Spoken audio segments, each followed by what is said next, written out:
Bonjour à tous et bienvenue dans ce nouvel audio. Aujourd'hui, nous allons parler de la dépendance affective, du syndrome du sauveur et de spiritualité. Donc, c'est-à-dire, c'est quoi la dépendance affective? C'est le fait de dépendre de quelqu'un et de ne pas s'imaginer pouvoir être heureux sans cette personne. Donc, on va vraiment focaliser notre vie sur l'autre, non pas sur soi, mais sur l'autre, et que sur l'autre principalement. C'est-à-dire que finalement, on va réduire sa vie à faire en sorte que l'autre soit bien, soit heureux, se transforme, s'épanouisse, guérisse, etc. Et on va appeler ça de l'amour parce qu'on croit sincèrement qu'on est aimant. Et quelque part, on aime vraiment tellement l'autre qu'on se sacrifie. En réalité, construire un couple, être en couple, c'est être avec une autre personne autonome et c'est l'être soi-même. C'est-à-dire que chacun des partenaires va justement faire en sorte de s'occuper de leurs besoins, va tout faire pour être justement dans le bien-être, en tout cas le mieux possible. Et c'est vrai qu'en couple, on peut s'entraider, on peut aider l'autre, surtout face aux difficultés de la vie, c'est un peu à ça que sert le couple aussi. Mais ça veut dire que finalement, on est deux êtres adultes. On n'est pas immature, on sait ce qu'on veut, on y a réfléchi ou on est en train d'y réfléchir. Donc ça veut dire que même si on est insatisfait, eh bien on va tout faire pour se réparer, pour être satisfait, pour être bien dans sa peau, etc., etc. C'est pas toujours chose facile, on le sait. Donc ça veut dire que ici, par contre, dans la dépendance affective, il y a un des deux partenaires, celui qu'on voudrait sauver, aider, etc., qui se positionne comme une personne malade, une personne à sauver, qui se met en mode victime, et nous on arrive en mode sauveur, sauf que c'est un piège. Donc on joue le fameux triangle de Karpman, qui est effectivement de se positionner dans des rôles où on est finalement plutôt dépendant que autonome. Et en soi, on est tous plus ou moins dépendants. Mais ici, ça va être excessif. Donc la dépendance, c'est vraiment, je me sacrifie moi, finalement, je ne m'occupe plus de moi. Et peut-être même, du coup, je suis tellement plus focalisée sur moi que ça m'empêche, moi, d'évoluer et d'utiliser mon énergie pour moi, pour évoluer dans ma vie, mais aussi pour me réparer éventuellement. Donc, parce qu'on a une blessure ou parce qu'on a appris à fonctionner comme ça, parfois c'est les deux qui jouent, eh bien, on est en train d'essayer de réparer l'autre en s'oubliant soi. Ce qui va se produire par rapport à ça, c'est que finalement, eh bien, on est tout le temps focalisé sur la vie de l'autre et l'autre n'est pas peut-être forcément en train d'essayer de se réparer. Peut-être que l'autre, il veut juste avoir de l'attention, de l'affection, parce que être en mode victime, eh bien, c'est valorisant, parce qu'on reçoit de l'aide de l'autre, parce qu'on reçoit la compassion de l'autre, et donc du coup, comme on a cette compassion, on n'a pas forcément envie d'avoir autre chose, d'être dans une autre position. Ça demande de grandir, ça demande un apprentissage, et il y a des personnes qui vont sincèrement grandir, et d'autres, au contraire, qui vont rester dans cette position parce que c'est pas leur objectif sincèrement, et c'est souvent inconscient, ils vont rester dans la drogue, l'alcool, dans des conduites addictives, dans justement des relations qui sont finalement malsaines, où ils sont incapables d'être en train d'aimer l'autre. Donc ils vont plutôt se faire prendre en charge parce qu'ils pensent que c'est ça qui va les réparer s'ils ont aussi une blessure à l'intérieur d'eux-mêmes. Donc on voit bien que la dynamique en tant que telle, c'est j'ai connu quelque chose dans le passé qui m'a fait mal, qui est une blessure, qui est sincèrement douloureux, qui se rejoue là actuellement, et aucun des deux n'est libre. Donc tous les deux, on va rejouer quelque chose du passé de façon inconsciente ou semi-consciente. Parfois on s'en rend compte qu'on répète les mêmes schémas, et c'est souvent ça qui se passe. Et du coup, où va intervenir la spiritualité là-dedans? Eh bien déjà pour comprendre que quand on répète un schéma, c'est un schéma qui est karmique. C'est-à-dire qu'on peut répéter quelque chose qui vient de notre lignée, quelque chose qu'on a appris dans notre enfance, qui nous a donc été transmis de nos parents, arrière-grands-parents parfois, et c'est quelque chose qui va se répéter dans l'histoire familiale. Donc, du coup, en regardant l'histoire familiale, on va déjà comprendre mieux pourquoi je suis dans cette dynamique. Et surtout, on va se déculpabiliser de fonctionner comme ça parce que souvent, on n'a pas vraiment choisi, on s'est laissé embarquer dans cette histoire-là. Et aussi, souvent, on a du mal à en sortir. Sortir de la dépendance affective, c'est compliqué. Sauf que, à un moment donné, effectivement, ce qui se passe, c'est qu'on se dit, je peux pas abandonner l'autre parce que sinon je suis une mauvaise personne, moi. Ou bien, si j'abandonne l'autre, ça veut dire que je le laisse à son triste sort et il risque d'aller vraiment très très très très mal. Et donc là, je me culpabilise. Donc j'ai peur pour l'autre aussi.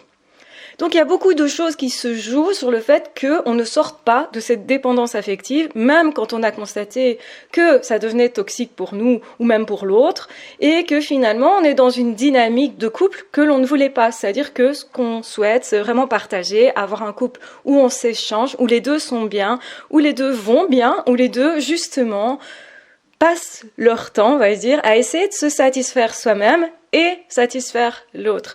Et c'est ça qui va créer un couple équilibré. Donc, c'est-à-dire le fait de prendre sa vie en main, de se dire je suis responsable. Finalement, j'ai pas envie d'être en mode victime, j'ai pas non plus envie d'être en mode sauveur, peut-être parce que moi j'ai l'impression dans ce cas-là de me positionner en haut de l'autre, donc au-dessus de l'autre, et de me mentir à moi-même en me disant que je suis un super-héros alors que c'est pas ce que je suis juste un être humain. Donc évidemment que ces schémas-là, ça fait partie de nos croyances, hein. Donc c'est-à-dire, je crois que en sauvant l'autre, je vais l'aimer et l'aimer tellement qu'il va se réparer. Souvent il y a ça qui se joue dans la dépendance affective, dans la codépendance aussi. Et justement, on voudrait arrêter de jouer ce jeu-là. On se rend compte de ces schémas, mais on ne sait pas comment faire et on ne sait pas comment peut nous aider la spiritualité à dépasser tout ça.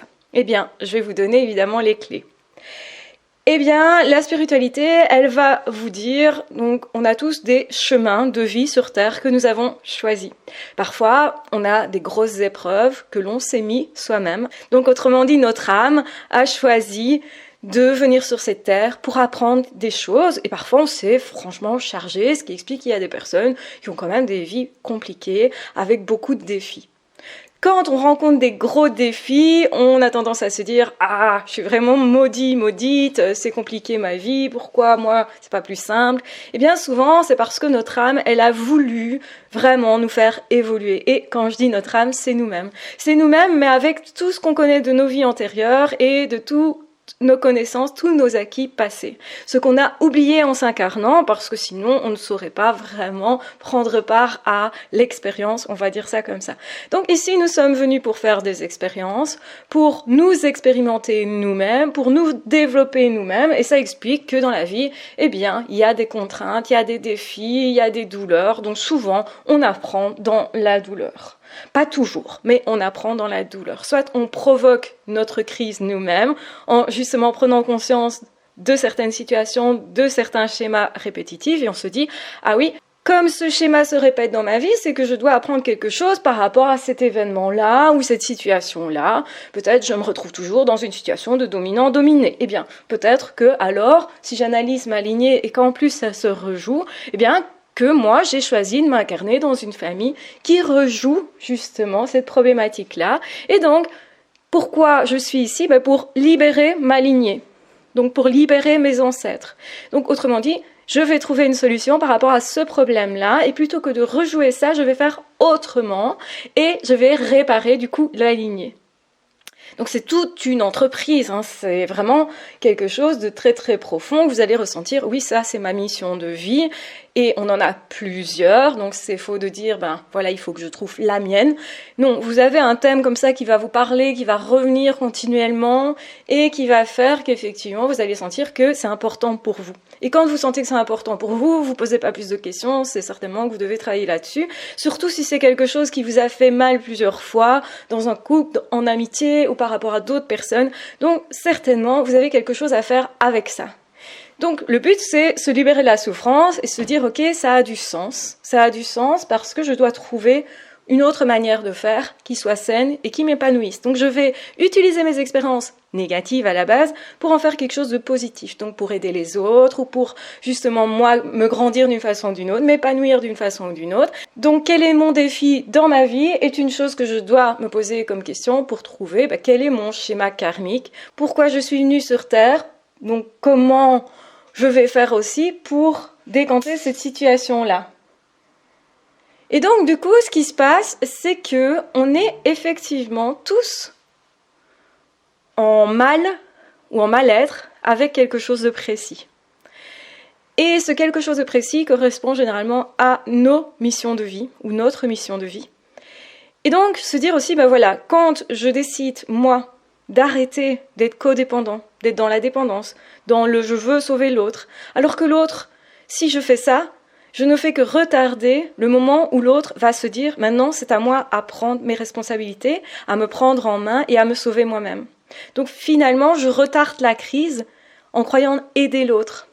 Donc en voyant les choses comme ça, je me dis « oui, l'autre a son chemin de vie aussi. » Il a ses épreuves. Et peut-être que ces épreuves, elles me touchent beaucoup, et certainement. Et que je me suis dit, je ne vais pas laisser cette personne toute seule avec ces épreuves-là, c'est quand même compliqué. Et peut-être que je peux franchement l'aider en se disant, voilà, tu devrais peut-être aller voir telle personne, parce que en fonction de ta problématique, il y a peut-être un groupe de parole, il y a peut-être les alcooliques anonymes, par exemple, pour les personnes alcooliques. Donc, il y a plein de choses à aller chercher dans ton chemin de vie pour que tu t'épanouisses. Mais ce n'est pas à moi à t'épanouir, parce que ce n'est pas mon chemin à moi. Moi, mon chemin, c'est peut-être justement d'éviter la relation toxique et de faire en sorte de développer des belles relations ou de libérer d'autres personnes qui sont dans des relations toxiques, par exemple. Donc, en regardant ça comme ça, j'arrive plus facilement à défaire la culpabilité, à me dire, ok, chacun son trajet, et finalement, tes douleurs, tes problèmes, même s'ils sont compliqués, ne me concernent pas. Donc je ne me sens pas concernée par le fait de sauver les autres, plus en tout cas. Je peux les aider, mais ce n'est pas essentiel pour moi, voire obsessionnel pour moi, d'aider l'autre, de sauver l'autre même. Et quand on fait ça, on se libère déjà de quelque chose, on se libère justement d'une pression qu'on se mettait à soi et qu'on mettait aussi à l'autre, parce qu'en essayant absolument de le sauver à notre façon, on l'empêche de découvrir ses propres ressources et on empêche aussi, finalement, de laisser l'autre libre. Et de lui dire, tu choisis ce que tu veux. Et si tu choisis finalement de ne pas aller mieux, quelque part, c'est ta responsabilité. Et je dois respecter ça. Et c'est extrêmement compliqué parce que, justement, c'est là qu'on a du mal, nous, êtres humains, avec notre morale ou, justement, avec nos schémas. On se dit, mais si je ne l'aide pas, je suis une mauvaise personne. Alors qu'en fait, non. Ça ne change rien à votre âme et à qui vous êtes et à ce que vous voulez faire. Parce que vous allez vous dire, mais je vais garder mes forces pour aider les personnes qui sont prêtes à recevoir de l'aide. Parce qu'on n'est pas toujours prêt. Parfois, c'est pas le bon moment. Peut-être que, justement, moi, je pourrais me libérer de quelque chose et que je vais croiser quelqu'un qui pourrait m'aider à m'en libérer. Mais si je ne suis pas prête à ce moment-là, l'autre va perdre son énergie à essayer de m'aider. Donc, finalement, ce que je souhaite pour cet autre, c'est qu'il garde son énergie pour faire autre chose ou pour aider une autre personne. Et en comprenant ça, en se positionnant justement au niveau du regard de l'âme, de ce que j'ai sélectionné pour cette vie, je comprends que c'est à moi à me préparer pour pouvoir être libérée.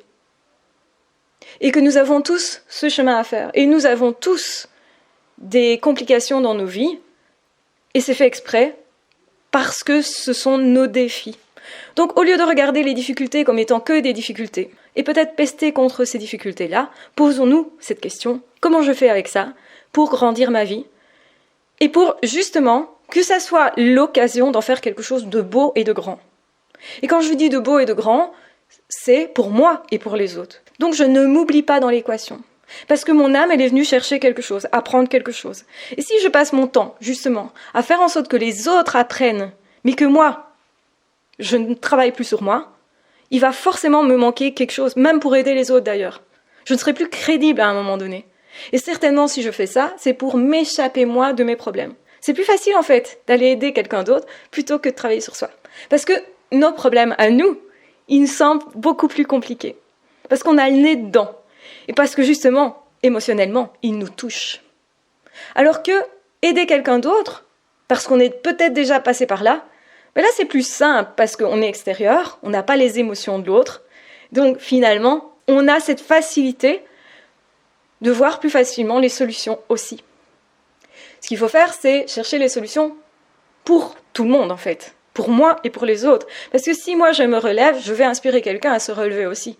Si moi je sais comment réparer quelque chose, me réparer moi, eh bien une autre personne qui me regarde va se dire c'est possible. Donc je vais chercher au fond de moi comment je vais me réparer. Parce que l'autre l'a fait. Donc ça veut dire que l'autre va trouver ses propres solutions. Ça veut dire que si 2 personnes se relèvent et qu'il y a une troisième autour qui a le même problème, ben celle-là va se dire, c'est évident, il y a des solutions, donc je vais les trouver. Et plus ça nous paraît évident qu'il y a des solutions, même si on ne connaît pas les solutions, plus vite on va les découvrir. Et on a peut-être aussi cette curiosité d'aller poser la question à l'autre, comment t'as fait ? Comment t'as fait toi ? Parce que ça me donnera des éléments pour moi aussi trouver ma propre solution. Et ma solution personnelle, donc ma façon de me réparer face à une douleur du passé, face à des traumatismes, c'est toujours quelque chose d'hyper créatif, donc hyper personnel finalement. Même si je fais comme cette personne, parce que cette personne, ça a fonctionné comme ça, mais je vais quand même adapter en fonction de qui je suis moi, ou de qui je veux devenir. Ou justement, je me pose la question enfin de qui je veux être dans le futur, dans un couple par exemple. Je me dis, moi, ce que je veux, c'est me défaire de la dépendance affective. Peut-être justement parce que j'avais une mère hyper proche, à toujours faire les choses à ma place. Et donc, finalement, j'ai pas été très autonome. Et là, en couple, à nouveau, je me retrouve avec des personnes qui veulent gérer les choses à ma place. Et donc, à un moment donné, je suis obligée de dire, ça se répète. Et surtout, s'il y a eu un couple comme ça, un deuxième, un troisième, peut-être une fois avec un manipulateur, une fois avec une personne très autoritaire, une autre fois avec un autre type de personne encore. Bref, je me rends compte que je sacrifie ma vie au désir de l'autre, aux besoins de l'autre. Et donc, à un moment donné, je vais me dire, ok, stop, moi, ma tâche, c'est d'être autonome. Donc, première chose à faire, c'est dire stop, ok, c'est un schéma qui se répète. Je dis stop à une personne, mais en même temps, je ne me culpabilise pas parce que c'est un schéma karmique. L'autre est dans quelque chose qui ne me convient plus. Et si ça ne me convient plus, c'est parce que justement, je me suis élevée au-dessus et que j'ai vu que dans cette situation-là, j'étais en train de répéter quelque chose et que je sais que c'est pas forcément sain pour moi et pour l'autre. Donc, quand je romps, je le fais avec amour, en fait.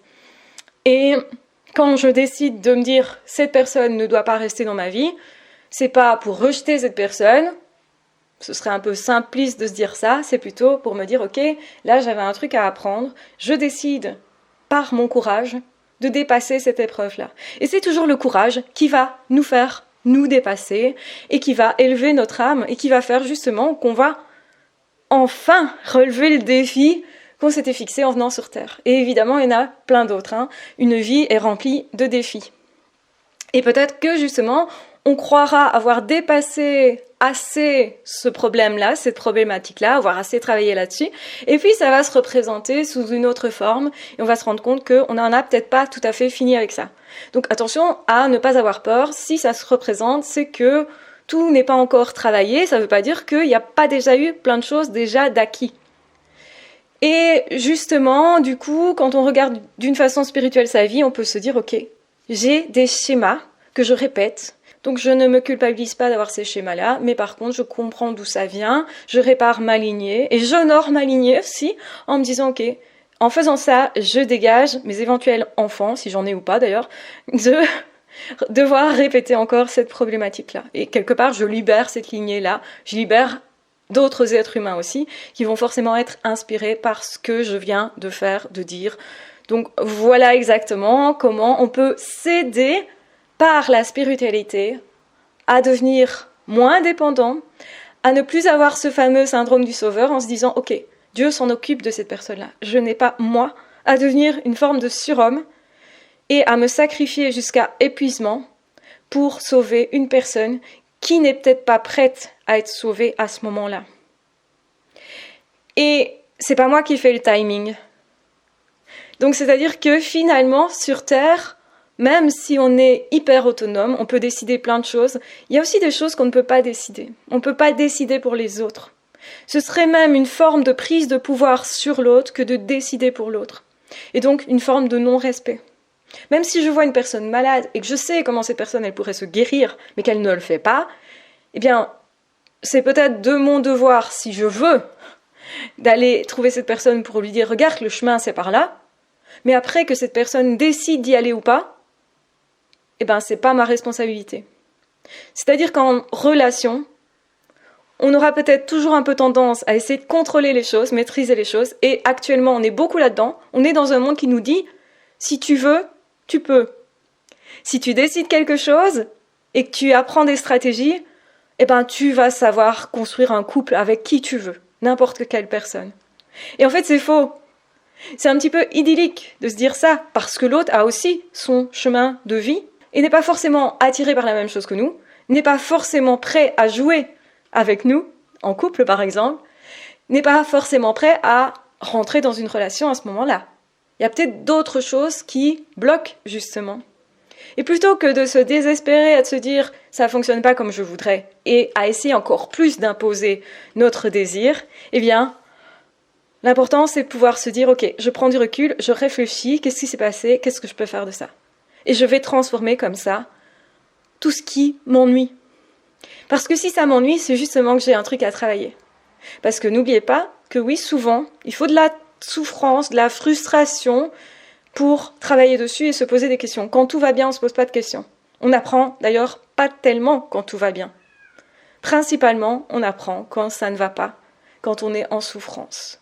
Donc évidemment, on ne va pas se faire souffrir exprès, hein. C'est pas ce que je dis. Mais si vous rencontrez des défis dans la vie, sachez que c'est l'occasion de travailler sur vous et que vous êtes en train de grandir votre âme et de vous dire, ok, chacun son chemin. Je laisse l'autre aussi à ses difficultés, avec bienveillance d'ailleurs, et ça ne fait pas de moi une mauvaise personne, donc je ne me critique pas, je ne me fais pas mal à moi. Je continue au contraire de vivre et d'essayer d'apporter vraiment qui je suis au monde, parce que je suis là pour ça et mon âme est là pour ça. Donc j'espère que cet audio vous aura éclairé, vous aura aidé, et surtout si vous vivez des relations de couple difficiles, peut-être que vous êtes en train de vous poser la question, est-ce que je dois quitter cette personne? Ou vous venez d'être dans une situation où on vous a quitté et vous avez du mal à passer à autre chose, peut-être justement parce que vous auriez voulu aider cette personne, que vous n'avez pas vraiment compris ce qui s'est passé. Eh bien, n'oubliez pas que chacun a son chemin et que eh bien, chacun a ses apprentissages à faire et vous ne pouvez pas faire l'économie de ces apprentissages-là pour l'autre. Donc, c'est-à-dire que ça a un sens finalement que l'autre soit peut-être coincé dans des problèmes ou en peine avec une maladie. Et il y a plein de personnes qui, après coup, remercient leur maladie, leur cancer, remercient leurs difficultés, remercient leurs épreuves parce que ça les a transformés. Et pour avoir cette transformation intérieure, où justement ça nous rend plus heureux après parce qu'on a réussi à transformer quelque chose, non seulement on est fier de nous, mais en plus on a trouvé au fond de soi vraiment des ressources, ce qui nous rendait heureux vraiment, contrairement à ce que ça semble être parfois. Eh bien, quand on a compris ça, on s'est tellement grandi qu'on vit épanoui et qu'on profite beaucoup plus justement des belles relations avec les autres, parce que bien sûr que c'est possible, hein, c'est pas parce que vous avez des situations dans lesquelles ça ne fonctionne pas que vous n'aurez pas des situations dans lesquelles justement ça fonctionne. Et peut-être que si ça ne fonctionne pas, il faut aussi savoir lâcher à certains moments et se dire ok, c'est que c'est pas mon chemin par là, et c'est ça que ça veut dire, c'est tout. Et que quand c'est mon chemin, peut-être que ça se met finalement en place et que ça ne me demande pas un travail de fou et que ça ne me demande pas de m'épuiser pour tenir une relation. Quand ça demande beaucoup d'énergie pour maintenir quelque chose et que je sens que ça ne vibre pas, que ça me fait mal, etc., mais que je continue quand même, c'est peut-être que c'est pas ma voie et que en fait, la vie nous guide, notre cœur nous guide, notre corps nous guide aussi vers ce qui est bon pour nous, vers ce qui a été prévu pour nous, dans le sens ce que nous avons nous-mêmes prévu comme épreuve pour nous, parce que évidemment que nous sommes aussi là pour partager du bonheur et de l'amour ensemble, et pas que des épreuves, c'est très important de vous rappeler ça aussi. Voilà, je vous embrasse bien fort, je vous aime très fort, prenez bien soin de vous, et dans tous les cas, on se retrouvera très vite dans d'autres audios ou dans d'autres vidéos. Ciao, bye bye!